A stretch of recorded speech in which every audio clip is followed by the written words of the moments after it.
एक परेशान और निराश व्यक्ति एक बौद्ध भिक्षु से कहता है कि मेरे भीतर बहुत आलस्य है, इसलिए मैं जो चीज करना चाहता हूँ वह नहीं कर पाता। गुरुदेव, मैं क्या करूँ? कृपया आप मेरा मार्गदर्शन करें। वह बौद्ध भिक्षु पहले तो मुस्कुराते हैं, फिर उस व्यक्ति से पूछते हैं कि क्या तुम्हें पक्का विश्वास है कि तुम्हारे अंदर आलस्य है? वह व्यक्ति कहता है, जी गुरुदेव, केवल मैं ही नहीं, पूरे गाँव के लोग यही कहते हैं कि मैं बहुत आलसी हूँ। इस पर वह बौद्ध भिक्षु पूछते हैं कि क्या तुम्हारे पास इस बात का कोई प्रमाण है, कोई सबूत है कि तुम एक आलसी व्यक्ति हो? वह व्यक्ति कहता है, जी गुरुदेव, मैं जानता तो हूँ कि व्यायाम करना स्वास्थ्य के लिए अच्छा है, पर मैं चाह कर भी यह नहीं कर पाता क्योंकि मेरा आलस्य मुझे सुबह जल्दी उठने नहीं देता। बौद्ध भिक्षु कहते हैं, अच्छा, तो तुम ऐसे आलस से परेशान हो? वह व्यक्ति कहता है, जी गुरुदेव। बौद्ध भिक्षु पुनः कहते हैं कि क्या तुम जानते हो कि आलस्य क्या होता है? तब वह व्यक्ति कहता है कि मैं यह तो नहीं जानता कि आलस्य का अर्थ क्या है, पर यह जो भी है बहुत बुरा है। बौद्ध भिक्षु कहते हैं कि सबसे पहले तुम ये समझो कि जो भी चीज प्राकृतिक रूप से मनुष्य के अंदर है उसका कोई न कोई उपयोग जरूर है, वह बुरा या अच्छा नहीं है। आलस्य एक भाव है, एक विचार है, इसे जाने अनजाने में हम खुद ही पैदा करते हैं। वह व्यक्ति पूछता है, परंतु वह कैसे गुरुदेव? भिक्षु बताते हैं कि आलस्य पैदा होने के दो कारण है, पहला शारीरिक और दूसरा मानसिक। जब हम अपने शरीर को ऐसा भोजन देते हैं जिसके भीतर कोई जीवंतता नहीं है, हमारे शरीर के अंदर आलस्य पैदा होता है। हम शरीर को जिस तरह की ऊर्जा देते हैं यह उसी तरह का बर्ताव करता है। शरीर के स्तर पर हमारे भीतर आलस्य का दूसरा कारण है गलत तरह से बैठना, गलत तरह से सोना और गलत तरह से चलना। हम इस बात पर कभी ध्यान ही नहीं देते कि हमारे बैठने, लेटने और सोने की स्थिति सही भी है या नहीं। अगर तुम तथागत बुद्ध को देखोगे तो पाओगे कि जब वो बैठते हैं तो उनकी रीढ़ की हड्डी एकदम सीधी होती है, जब वो लेटते हैं तो उनके शरीर के किसी अंग पर कोई दबाव नहीं होता है, और जब वे चलते हैं तो उनके दोनों कदमों के बीच एक तालमेल नजर आता है। यह जरूरी नहीं है कि कोई बुद्ध से कुछ सुनकर ही समझे। अगर कोई समझना चाहता है तो उन्हें ध्यान से देख कर भी बहुत कुछ समझा जा सकता है। शारीरिक स्तर पर आलस्य का एक कारण है सुबह जल्दी न उठना। वह व्यक्ति कहता है, हाँ गुरुदेव, सुबह मैं जल्दी उठ ही नहीं पाता हूँ। बौद्ध भिक्षु मुस्कुराते हैं और कहते हैं कि तुम सुबह जल्दी तभी उठ सकते हो जब रात को सोने का सही समय निर्धारित कर लोगे। प्रत्येक व्यक्ति को अनुशासन का पालन करना चाहिए क्योंकि अनुशासन हमारे जीवन में संतुलन लाता है। ज्यादातर लोग जीवन में अनुशासन को बुरा समझते हैं क्योंकि उन्हें लगता है कि अनुशासन उन्हें बांधता है, जबकि सच्चाई तो ये है कि अनुशासन हमें बांधता नहीं बल्कि मुक्त करता है। अब वह व्यक्ति पूछता है कि शुरुआत कहाँ से करे? सही तरह से भोजन करने से, सही तरह से लेटने से, बैठने से या चलने से, या फिर सुबह जल्दी उठने से? इस पर बौद्ध भिक्षु कहते हैं कि शुरुआत तो अभी से करो। तुम जो भी कर रहे हो उसे ध्यान से करो। पहले तुम मन के आलस को समझो।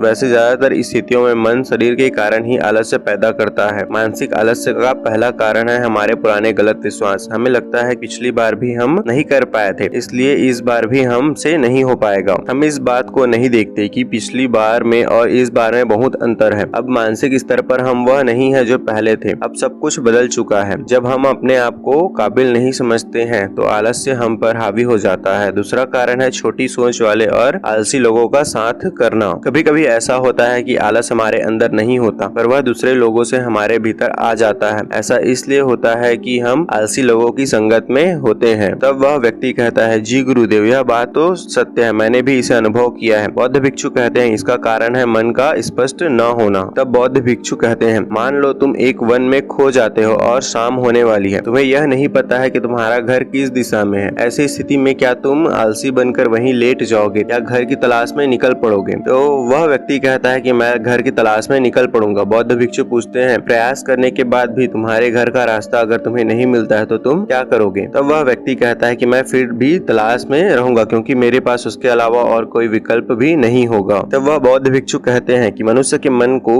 आलस्य तभी पकड़ता है जब आदमी के पास कई विकल्प होते हैं। अगर किसी के पास एक ही विकल्प है उसका मन पूरी तरीके से स्पष्ट होगा। अगर तुम अभी व्यायाम नहीं कर पा रहे हो तो उसका कारण भी तुम्हारे नजर का स्पष्ट न होना है। तुम अभी भविष्य में होने वाले रोगों को नहीं देख पा रहे हो। तुम अभी उन रोगों से होने वाली पीड़ा को महसूस नहीं कर पा रहे हो। आलस्य का जो चौथा कारण है वह किसी काम को करने की कोई बड़ी वजह का न होना होता है। मान लो तुम एक रास्ते से जा रहे हो और चलते चलते थक गए हो। तुम्हारा और चलने का मन अब नहीं कर रहा है, तुम्हें आलस्य आ रहा है। अभी तुम देखते हो कि तुम्हारे पीछे एक शेर चल पड़ा है। ऐसी स्थिति में क्या तुम और तुम्हारा आलस्य तुम्हें भागने से रोक पाएगा? नहीं ना। तो इस बात को समझो, आलस्य तुम्हें उसी काम को करने से रोक सकता है जिसे करने के लिए तुम्हारे पास कोई बड़ी वजह नहीं हो। अब वो व्यक्ति हाथ जोड़कर कहता है, धन्यवाद गुरुदेव, अब मुझे आलस्य का सारा खेल समझ में आ गया है। इस पर बौद्ध भिक्षु कहते हैं, एक बात याद रखना, जहाँ स्पष्टता है या काम करने की कोई बड़ी वजह है, वहाँ आलस्य हो ही नहीं सकता कभी।